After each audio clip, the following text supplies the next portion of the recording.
wondering how I got into this mix. Hey, this is Derrick with the Conscious Resistance. I'm here in Houston, outside of Walmart, talking with Rhino. How you doing? I'm all right. We're talking with David. How you doing, brother? I'm doing good. How are y'all? Derrick, I'm talking with Michelle. How are you doing? Hi. Nice to meet you. So we're talking to people today about fake news, specifically in relation to, it's been all over the mainstream corporate media about possible fake news, Russian propaganda, possibly influencing the election. You heard about this? Yeah, always. So what are your thoughts on fake news? It wouldn't be that big a deal if people would just do their freaking homework and, cite credible sources when they get things like that. And if they go on those news sites, you'll find out that if you go down to their sources, it's just other stupid news sites. I think that it's something the government should have been policing, and maybe looking into for, a while now. As far as for them to be, saying, oh, this is real and this is not. There's some people that believe that, oh, the government is trying to say, trying to, I guess, put forth their own propaganda. Washington Post released a report based on an organization, Prop or Not, listing, several hundred websites that they said were either outright lies or telling half-truths, as you mentioned, or, unintentionally spreading things that weren't true. And some of those hit back at both the Washington Post and that list saying, hey, we're legitimate websites with legitimate journalists. That got mixed in with the websites like Before It's News or some of these other clickbaity type stuff.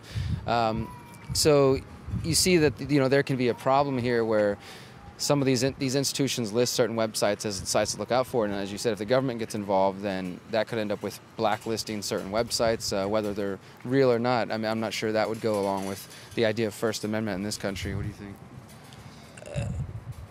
The idea of First Amendment in this country is almost non-existent now anyway, so you can't say anything without being, censored, really, or somebody trying to censor you anyways. It's not everybody and it's not the government per se, but as far as the Washington Post doing that and putting that, list of fake websites out there again, you said some actually credible sources got listed there. If the Washington Post had done their due diligence and actually vetted their sources and whatnot, then those might not have been thrown in there, or they might have based on one or two articles. So Yeah, absolutely. It's interesting that since then the Washington Post, they've appended an editor's note to that article now saying, we're aware that some of the websites listed might be legitimate news. We don't endorse the whole list. So they've kind of backed off the claims after there were some lawsuit threats.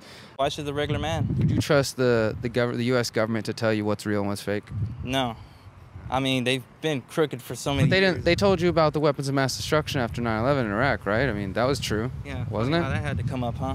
Yeah. Funny, it had to be some type of automatically, 9/11 just happened all of a sudden. I mean, as far as after 9/11 happened, no matter what may have happened 9/11, if someone did it, if the government did it, if terrorists did it, there was a big push for all of a sudden, damn, they blew up our building. Let's go destroy the country. Like, wow. In Iraq, you mean? In Iraq, yes. And then there was like, yeah, Iraq had nothing to do with 9/11. And it's just like, okay, Iraq, what? It's like the National Enquirer was a big one. I don't know if it's still a big one, but it was a big one. And then, the People magazine has turned into yellow journalism for celebrities. So, but anything that claims outlandish things in this... Last week there was a speech given by Hillary Clinton where she said that fake news has real-world consequences. And she mentioned that there was bipartisan legislation which has since passed. It's known as the Countering Disinformation and Propaganda Act. And it was attached to the yearly military budget, the National Defense Authorization Act. Do you think that's something the government should be involved in? Not at all. It's like any other writing that's a little, Big Brother-ish. Do I think they should be required to cite certain sources? Yes. Should they be sued for slander if that's the case? Or libel, I guess, in the printed form? Yes. Okay, well, who should I really look to as is the fake news? The corporate media that is controlled by 5 or 6 corporations that are connected and working with the U.S. government, or people who are independently out there researching and trying to, not just random bloggers who put a bunch of BS online, but people who are trying to be legitimate journalists, but doing it without the support of the corporate, well, media. That's the main thing. Most of these people who are independent, they're actually trying to go and find sources because they want their stories to actually have some basis to it, to actually have some strong point of views. News, man, they got cameras, they got all kinds of graphics and all that. They can put whatever they want on the news because they got the support of anyone anyway. So They can make what something look standard do they real. have to hold? But we also had Hillary Clinton and others discuss if the government's not going to get involved, then possibly Facebook or Google or some of these tech companies doing something, whether that means pulling advertising money from these websites or Facebook creating an algorithm that can block that out. Now, what do you think about that? So it's not the government, but it's a private institution, a social media tool that everybody uses, telling you what is real and what is fake news. Is that any better? Not really, because, Facebook is a publicly traded company now, and that means, you got bigger, richer people that have political incentives and everything like that. Not incentives, that's not the word I'm looking for. Anyways, they have a political point to make, and they're going to be jerking Facebook's chains anyways. So that's not even a real solution. The best solution is for people just to police their own stuff. Just don't be ignorant. And if you find something that feeds too hardcore into your beliefs, it's probably not okay. Well, I think it's hard as an individual to sit there and go through. I mean, not everybody's as, technology knowledgeable. So it's hard for someone to go in and say, oh, look, this is coming from, to identify the source of where something's coming from. I think it helps, but, again, that falls in that thin line of, who is saying what is real and what is fake, and then when.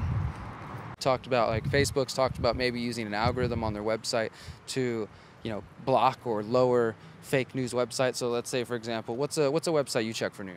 I check for news. Yeah. I mean, more or less. Sometimes just like KHOU, something like that. Sometimes, but I mean, that's more like local stuff. Have you ever heard of a Facebook page called the Anti-Media? The Anti-Media? No. Or Free Thought Project? No. Maybe check those out. Well, so there's independent pages like that, right? Who are staffed with writers who just put out news about what's going on, but they don't do it from the corporate standpoint. Theoretically, Facebook could create an algorithm that would deem these pages or these websites fake news, as said by the U.S. government, and then you would go onto Facebook, but you wouldn't be able to see these pages anymore. They would essentially be blacklisted. Do you think that's something that Facebook should be involved in? No, I don't think they should be involved in that at all. That's in a way trying to help them silence the people, really. I mean, what are we, Korea? I mean, what are we? China. Well, yeah, even China. I think China does that. Actually, they actually censor a lot of what the Great Firewall of China. That's what they call their online. That's what they're calling it. But would you prefer a situation where we have the freedom that we have through the internet, and where everybody, it's like the double-edged sword. Everybody has a voice, right? But then everybody has a voice, so anybody can say anything, or something where where there is more control on that flow of information. Maybe we give up some of our freedom, but the information's more accurate. What do you think about that? I mean, I think so. It could be something also that maybe not necessarily a government entity policing, but a private company or something like that.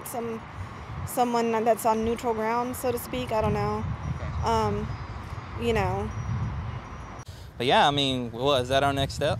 It could be the next step, I think, unless people start trying to take more responsibility for, because the thing is, the way I see it, it's a two-way street. The journalists got to have good sources, right, be credible, but then also people online, just, you don't need to just read a title and just reshare something without looking into it, reading the article and see if it's factual. Some people just run with anything, repost it, and then it goes fast. So I think there's a responsibility on the part of us as people to be more educated and to not, because otherwise then the answer of what will happen is, the government will step in and try to say, hey, we're going to be parent figure, we're going to tell you what's real and what's fake, and we can tell what stories they're going to say are real, the ones that favor their agenda, which doesn't always serve the people. Well, yeah, because they always use it to manipulate people so they can forget about certain things that have happened at a certain time.